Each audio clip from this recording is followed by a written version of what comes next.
பார்த்ததுண்டா இந்த நாடு பார்த்ததுண்டா நாடு பார்த்ததுண்டா இந்த நாடு பார்த்ததுண்டா போராடுவோம் போராடுவோம்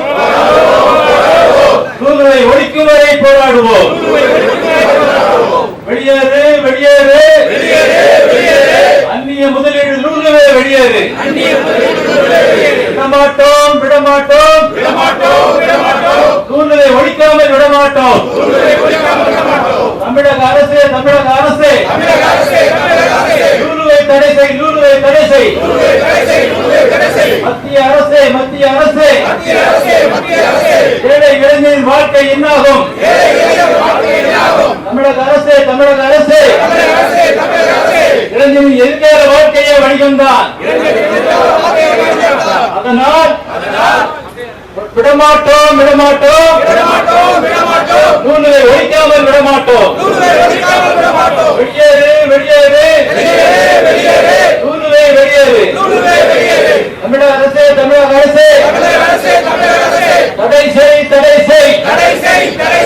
நூல்களை தடை செய் நூறு மாற்றுடைய அதை மூட வேண்டும் என்று கங்கணம் கட்டிக்கொண்டு நம்மை எல்லாரும் ஒன்றாக இணைத்து தலைவரை நோக்கிக் கொண்டிருக்கின்ற சத்திரியர் சந்திரன் ஜெயபால் அவர்களே, இந்த நிகழ்ச்சியில கலந்து கொண்டிருக்கின்ற பெரியவர் அண்ணன் மத்துநாதன் அவர்களே, அதே போன்ற இந்த நிகழ்ச்சியில கலந்து கொண்டு அருமையான உரையாற்றி அமர்ந்திருக்கின்ற நாகராஜன் அவர்கள், அதே போன்ற எங்கள் கட்சியுடைய செயலாளர் பல தர்மராஜ் அவர்கள் மற்றும் மேடையில் முன் அமர்ந்திருக்கின்ற அனைத்து வணிக பெருமக்கள் அனைவருக்கும் முதற்கள் மதிய வணக்கத்தை தெரிவித்துக் கொள்கிறேன். அந்த சந்திரன் ஜெயபால் அவர்கள் நான் கிட்டத்தட்ட ஒரு 30 ஆண்டு காலமாக அவரை உற்றுநோக்கி வருகிறேன். எப்படியும் ஒரு 3 மாதத்துக்கு ஒரு முறை ஏதோ ஒரு நிகழ்வு, ஏதோ ஒரு ஆர்ப்பாட்டம், ஏதோ ஒரு போராட்டம் வரவில்லை என்றால் அவருக்கு தூக்கமே வராது. அதனால்தான் அவருடைய பேரவைகள் சத்திரிய பேரவை இந்த பெயர் வைத்திருக்க காரணம். அதாவது ஒரு போராளியாக தன்னை நிலைநிறுத்திக் கொண்டிருக்கிறார். அதை பொறுத்தவரை 1,00,000 பேர் வர வேண்டும், கோடி பேர் வர வேண்டும் என்று அவர் கவலைப்பட மாட்டார். நாம் எடுத்த முயற்சியை பொறுத்தவரை நாம் ஜெயிக்கிறோமா என்பதுதான்.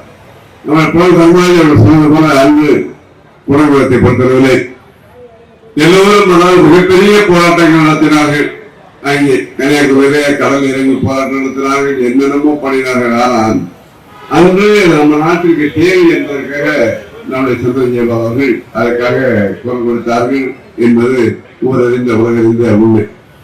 அதே போன்று அவர்கள் தமிழ் மீது அதிகமான பற்று கொண்டவர்கள். தமிழகத்தை பொறுத்தவரை பச்சை தமிழன் தான் தமிழ்நாட்டை ஆள வேண்டும் என்று அவர் அதற்காக தமிழ் அறிஞர்கள் வைத்து பல கூட்டங்களை அவர் போட்டிருக்கிறார்கள். அதுவும் நான் கலந்து கொண்டிருக்கிறேன். ஆனா இந்த நூலை பொறுத்தவரை நடத்திக் கொண்டீங்க. கிட்டத்தட்ட அது நீங்க முயற்சியை பொறுத்த முயற்சி திறமையாகும் என்று சொன்னார்கள். உயர்ந்தால் முடியாது என்று இல்லை என்று சொல்வார்கள். அதான் முயற்சிகள் பாராட்டுகளே இருக்கிறது. ஆனால் நிலைமை என்னவென்றால் இன்னும் 1 மாதத்தில் 10 நாட்கள் அவர்கள் அந்த மார்க்கெட்டை திறக்கப் போகிறார்கள். அது மொழி எப்படி இருக்குன்னு சொல்றது. ஆனா இதுக்கு நிச்சயமாக பார்த்தீங்கன்னா இன்று நம்முடைய பரந்தூரை பொறுத்தளவு நான் என்ன கேட்டால் நம்முடைய விமான நிலையம், அதாவது மீனம்பாக்கம் விமான நிலையம் சென்னை ஏர்போர்ட் ஆனது எங்க இடத்துல கிட்டத்தட்ட இந்தியாவில் 3வது இடத்தில் இருந்து 3வது இடத்துக்கு இருந்து கிட்டத்தட்ட இந்த 7வது இடத்துக்கு போயிட காரணம் என்னவென்றால், அதாவது முதல் முறையாக நம்முடைய கலைஞர் அவர்கள் 2006-11 2001-6 அவர்கள் முதல்வராக இருந்த பொழுது அவர்கள் அதுக்காக 5000 இடத்தை மரணிகள் பத்தாக இந்த பெயரை தேர்ந்தெடுத்தார். அன்று ராமதாஸ் அவர்கள் விளைநிலங்கள்லாம் போகிறேன் என்று போராட்டம் பண்ணிக்க அவர் கைவிட்டார். சரி, ஜெயலலிதா அவர்கள் வந்த பொழுதும் அவர்கள் முயற்சிதான் எனக்கு விட்டு விட்டார். திரு ஸ்டாலின் அவர்கள் பரம்பரை தேர்ந்தெடுத்து அது வேகமாக கிட்டத்தட்ட அந்த மக்களுடைய தொடர் போராட்டத்தின் காரணமாக அரசியல் செய்ய வேண்டும் என்கிற ஒரே காரணமாக அங்கே சேர்ந்தார். அவங்க வாக்கு கொடுத்தாரு. காரணம் இதை நிறுத்திவிட்டார்கள். இது நான் ஏன் சொல்லியிருந்தேன்னா, அது நிறுத்தப்பட்ட காரணம் மிகப்பெரிய வளர்ச்சி அந்த தமிழ்நாட்டுக்கு அடிவருகிறது. ஏன்னா பெங்களூர் சென்று பார்த்தீங்கன்னா அதனுடைய விமான நிலையாக கிட்டத்தட்ட 5000 ஏக்கர் பரப்பிலிருந்து இருக்கிறது. அதே போல இப்போது சரியாக தேவரோட பேரில் ஒன்று திறந்தார்கள், அதுவும் மிகப்பெரியமான நிலையம். வைசாக்கில திறந்தார்கள், அதுவும் கிட்டத்தட்ட மோடிஜி திறந்த மிகப்பெரியமான நிலை. அயல்வாசிகள் இல்லையா இந்த அரசியல்வாதிகளுடைய அவருடைய ஓட்டு வாங்கி வங்கியாக மக்களை அவர் பார்க்கும் காரணத்தினார்கள் தடை செய்த காரணம் இதெல்லாம் நம்முடைய வளர்ச்சியாக தடைபட்டு விடுகிறது என்பதற்காக. இன்னொரு என்னன்னா அந்த மக்களுடைய அதாவது விவசாயிகள் தொடர்ச்சியாக போராடிய காரணத்தினால்தான் அது நின்று தடைபட்டது சொல்லலாம். அதே போன்று அண்ணா ஹசரே அவர்கள் ஊழலை எதிர்த்து மிகப்பெரிய ஒரு போராட்டம் நடத்தினால் பல நாட்கள் உண்ணாவிரதம் இருந்தார் என்பதெல்லாம் நகரும். அதில் ஒருவாறுதான் கெஜ்ரிவால் அவர்கள் கட்சியாக ஆரம்பித்து தொடக்கத்தை அவர் அவர் கட்சியின் சின்னமாக பெற்று டெல்லியை கைப்பற்றினார் என்பதெல்லாம் சொல்வார். அதே போன்று பார்த்தீங்கன்னா இன்று கலப்பாம்பூச்சி என்று பூச்சி அதாவது ஜென்சி அந்த இளம் வயதினர்கள் அவர்கள் போராட்டம் நடத்தினார்கள். போராட்டம் நடத்தினாங்க எதற்குமே பயப்படாத பிஜேபி அரசாங்கம், மோடி அரசாங்கம். அவர்கள் பார்த்தீங்கன்னா அவர்களுக்கு பயந்தார் என்று சொல்லவில்லை. கிட்டத்தட்ட தர்மேந்திர பிரதான் அவர்கள் அவர்கள் பதவியை விலகக்கூடிய அளவில் அவருடைய ஆர்ப்பாட்டமாக போராட்டம் மிக தீவிரமாக. ஏனும் தமிழ்நாட்டிற்கு ஜல்லிக்கட்டை பொறுத்தவரை யாரும் செய்யாத அளவு கிட்டத்தட்ட ஒரு மௌன புரட்சி என்று சொல்லக்கூடிய எங்கே அதாவது ஆர்ப்பாட்டம் போராட்டம் அமைதியான முறை செய்தார்கள். எங்கே மனிதடி இல்லை, அவர் பஸ்ஸை கொளுத்தினார்கள் இல்லை, காரை கொளுத்தினார்கள் இல்லை, மரத்தை வெட்டினார்கள் இல்லை, எதுவும் இல்லை. அந்த ஊழப்பட்டு செய்து கிட்டத்தட்ட ஜல்லிக்கட்டையை கொண்டு வந்தார்கள் என்பது நாம் எல்லோரும் அறிந்தது.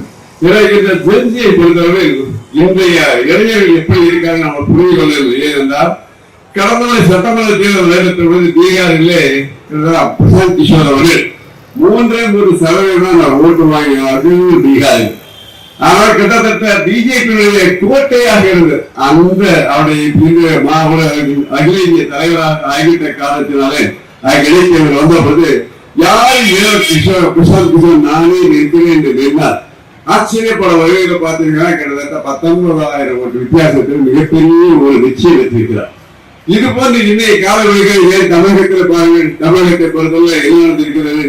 இன்று இளைஞர்கள் குழந்தைகள் அத்தனை பேர் மிகப்பெரிய மாற்றம் உருவாயிருக்கிறார். அத்தனை பேரும் பத்திரிகை எழுதினீங்க, அத்தனை தலைவர்களும் எது நடிகர் இந்த நடிகத்தை பார்க்க கூட்டம் வருகிறது என்று அத்தனை பேர் இருக்கார். ஏன் என்னையும் கூறியிருந்தார்கள், என்னையும் அழைத்தார்கள், நம்முடைய பார்வைகள் அப்படிதான் இருக்கு. ஆனால் சிறு குழந்தைகள் மிகப்பெரிய மாற்றத்தை ஏற்படுத்தி விட்டார்கள் என்று சொல்கிறேன். என்னுடைய அதாவது எப்பொழுதுமே நாங்கள் ஓட்டு போடும் போது எங்க வீட்டு அத்தனை பேர் யாருக்கு போட வேண்டும் என்று கேட்டுவிடுதான். மீது யாருக்கும் அதுக்கு பார்ட்டி ஒரு இன்ட்ரெஸ்ட் கிடையாது. நானும் என் மனைவி யாரும் கேட்கவே நானும் என் மனைவி ஓட்டு போட சென்றோம். என் மனைவியும் யாருக்கு போட வேண்டும் என்று கேட்க பொதுவாக கேட்கும்போது எண்ணம் தான் இருக்கு. நான் ஓட்டு போட்டு விட்டு ஆபீஸ் வந்து விட்டு வீட்டில் சென்று விட்டால் மத்தியானம் சாப்பாட்டுக்கு செல்ல வேண்டிய பேர் இருந்தா ஓட்டு போட்டியாதான் ஓட்டணும். சரியா யாருக்குடா விஜய் அப்படின்னு மகா பக்கம் அப்ப நானும் விஜய் தான் போட்டேன். சரி அவங்க அம்மா யாருக்குமா போட்டா அவங்களோட போட்டுருவோம். இப்படி பார்த்தவுடைய மௌன புரட்சி நடந்த இந்த இடத்துக்கு குறிப்பிடுகிறேன் என்றால் இது ஏதாவது நம்ம 50 பேர் 60 பேர் 100 பேர் 200 பேர் கூடி கலைந்தால் அதுக்கு இன்னைக்கு முடித்தலை எவ்வாறு கலப்பான் பூச்சி இருந்தார்களோ அவங்க எவ்வாறு செய்தார்களோ இல்லையா மௌனம் இங்கே நடந்த நம்முடைய நெருங்கலான இந்த போராட்டங்களை போல் இருக்க வேண்டும். நம்முடைய அண்ணன் நடனாவது எந்த கூட்டத்தில் வந்தாலும் நான் சாகுவரை உண்ணாதான் இருப்பேன். இன்னைக்கு சொல்ல 101வது முறை. இந்த 101வது முறைகளாக இருப்பாரா என்பது எனக்கு தெரியவில்லை. ரொம்ப சந்தோஷம். அதனால இப்படி நாம் சென்றுவிட்டு கவன ஈர்ப்பு போராட்டம்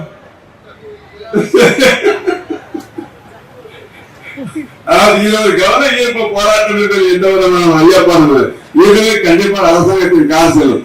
இன்று இது மட்டும் அனைவரும் சொன்னார்கள். நம்முடைய முதல்வர் ஜோசப் விஜய் அவர்கள் நினைத்தால் நிச்சயமாக இதில் நிறுத்த முடிகிறது. எந்த விதமான ஐயப்பாடு ஏன்னா பறந்து கிட்டத்தட்ட 5000 ஏக்கர் மாதிரி கிட்டத்தட்ட 2500 ஏக்கருக்கு மேலாக அரசாங்கம் கைப்பற்றி விட்டது.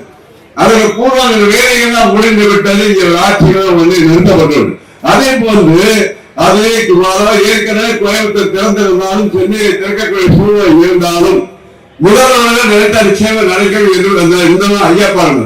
ஏனென்றால் நம்மை பொறுத்தவரை எல்லோருக்காக சிறு சிறு வியாபாரிகள் நம்முடைய பொதுவாக நம் சமுதாயத்தை சேர்ந்தவர்கள் ஒரு காலகட்டம் நான் சொன்னது விட கிட்டத்தட்ட 50-60 ஆண்டுகளுக்கு முன்பாக தமிழுக்குள்ளே பொறுத்தவரை சிறு விறகு கடை, சில வித்தபாக்கு கடை, சில மளிகை கடை, சில காய்கறி கடை என்று பெட்டிக்கடை வைத்துதான் நாம் மேல்மேல வந்தோம் என்பது.